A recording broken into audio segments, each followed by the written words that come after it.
Hello, listeners. So, we are back again with one of the bands that I think had a lot of potential. They still continue doing music, and I think they are one of those bands who can um, basically become part of mainstream at some point. I feel um, they were actually part of Pepsi Battle of the Bands 2 initially.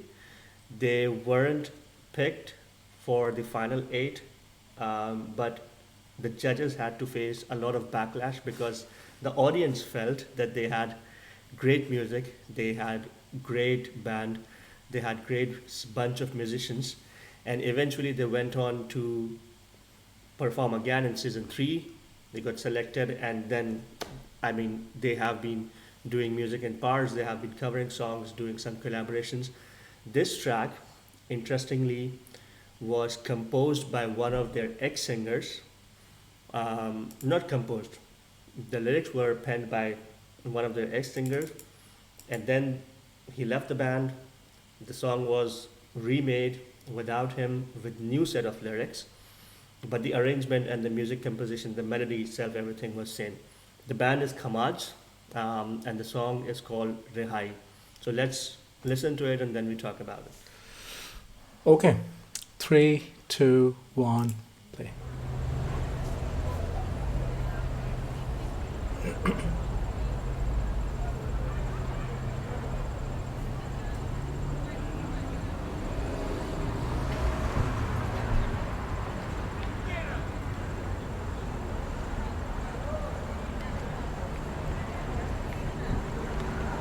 I need chai. Typical Karachi scene. The guy lighting cigarette, the chai is in front of you.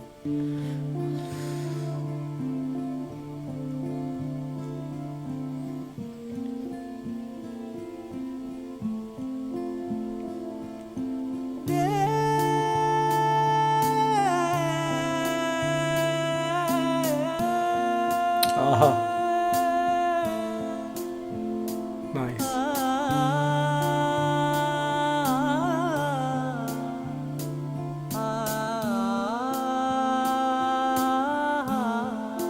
जहाँ मैं देखूं वहीं दिखाई देते हो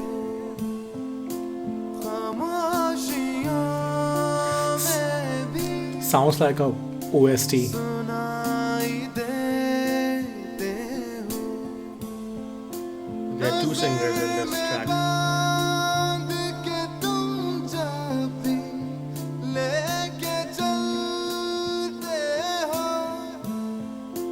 मुझी को मुझसे तुम रिहाई देते हो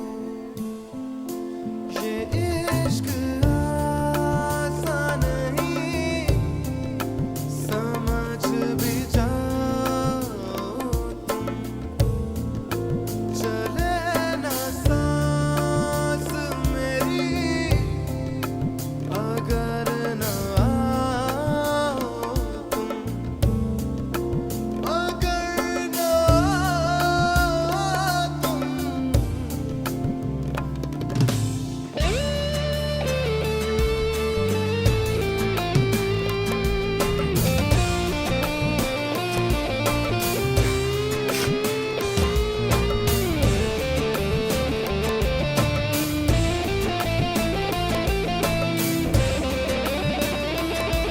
This is the first time I'm seeing someone having a cigarette while तड़पाती है मुझे तेरे ख्यालों ने है घेरा तेरे बिना अब तो है जीना भी मुश्किल तेरी ही सूरत में है सवेरा जहाँ मैं देखूं वहीं दिखाई देते हो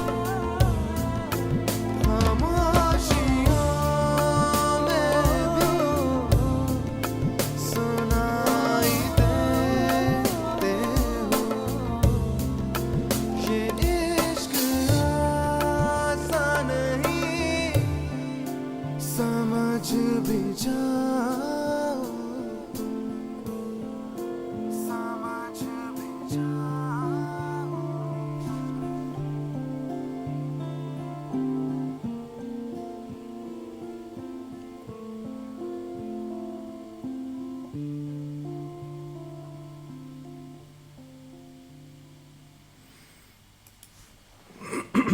All right. All right. Okay. What are your thoughts? I absolutely love this track. I wouldn't put it any other way.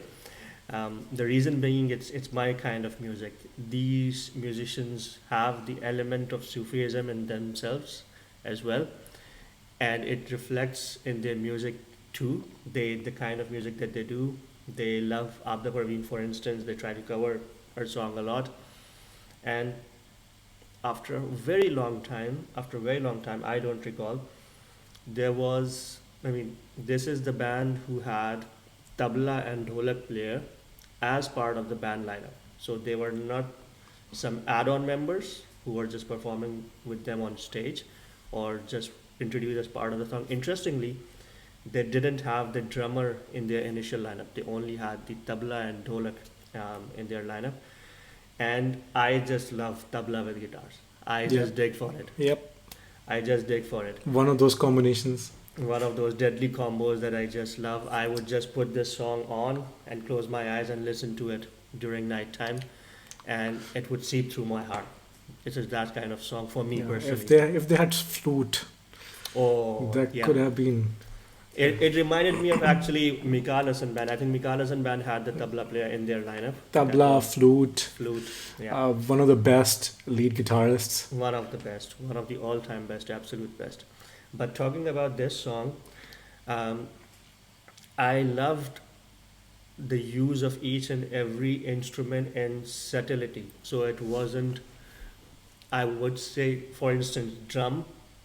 He was just playing cymbals throughout, nothing too flashy throughout the track.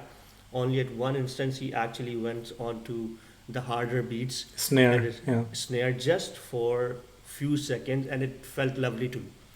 And even the guitar solo was very minimal. It wasn't too long, very small guitar solo. The vocalists were at the forefront. Both the voices I could hear clearly throughout this particular track. Both the vocalists were really brilliant as well. Their combination, the way they have been used, they had their parts well defined. I felt they knew who has what strength and where they can actually execute Mhm. better. And that was the brilliance of this particular track, that the nuances were understood very well. The way Kumail is one of the singer, and I just love this guy. He has his own YouTube channel. I think I personally think that he has one of the most beautiful voices. He was on the mellow side. He wasn't going on high scale. He was just that guy who was going through pain and can't Mhm. even express. And his voice had that particular depth, I would say. On the other hand, the other vocalist, Arsalan, he was going a bit into Qawwali mode, Mhm.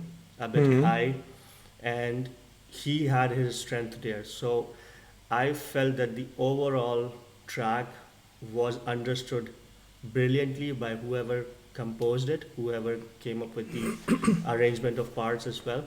So yeah. Yeah. So the inspiration is very visible in this particular track. By the way, this is the first time I'm listening to this band. I knew Khamaaj from pepsibattleofthebands, but I don't really follow. I didn't back in the days follow pepsibattleofthebands those seasons. Yeah, listening to this track for the first time, the inspiration is very visible. Yeah, the first vocalist, I think Kumail. I liked his voice very much. It was very mellow, very warm. One. The other one, Arsalan, as you said, felt like more Qawwali-ish, Mhm. right? But throughout the track, I felt like it's designed for an OST, as an OST, It is. Yes, because it seems like. because the length of every verse was longer than usual.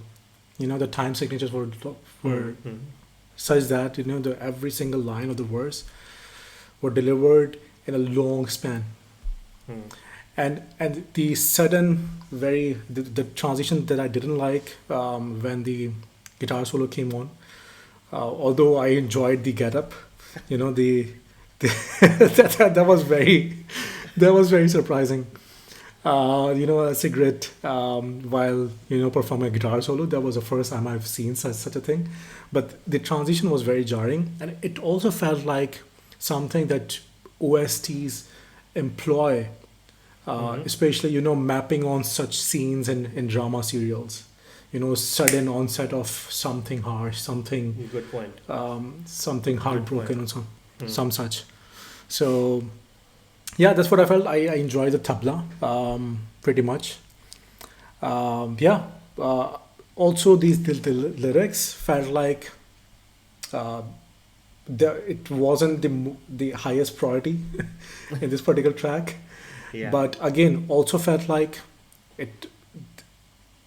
I don't know. I don't know. I don't want to say that they listened to a lot of OSTs and that's why it was designed as such.